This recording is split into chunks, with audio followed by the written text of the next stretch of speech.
at COP24. It is also Youth and Future Generations Day.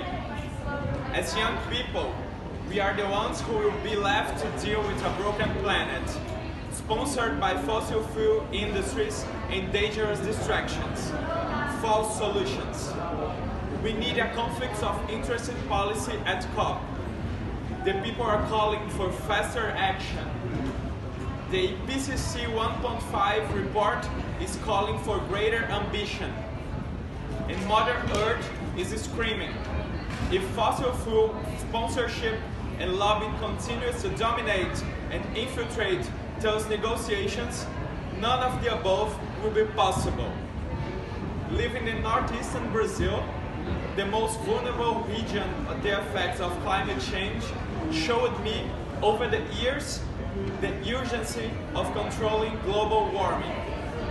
This need made me look for alternatives on how to understand and help others, so more people could know the environmental guidelines. We deal with constant draws, and this scenario is getting worse.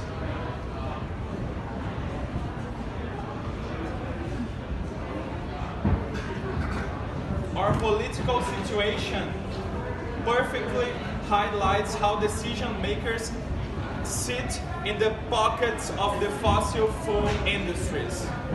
Their money, their power, and their unforgiving pollution threatens our planet and the people on it.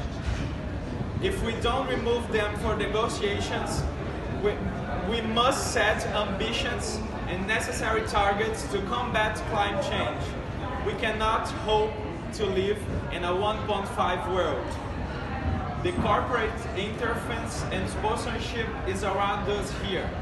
It cannot be ignored. And yet, business and industry are given a whole day just to remind us how much power they have. If we, the future, have to share our day with the very people who pollute it, then you can bet we have going to say something about it. We know we need to act with urgency in order to change the fate of the world. Young people have been at the forefront of this push for ambition, and we will continue to demand climate justice. Yet, we are forced to recognize the vested interests here at COP and the ways in which they influence and hold back negotiations to benefit the bottom line. On this day, today, we reclaim Youth and Future Generation Day as our own. And we reject this idea that those who have driven this crisis deserve any place in these talks.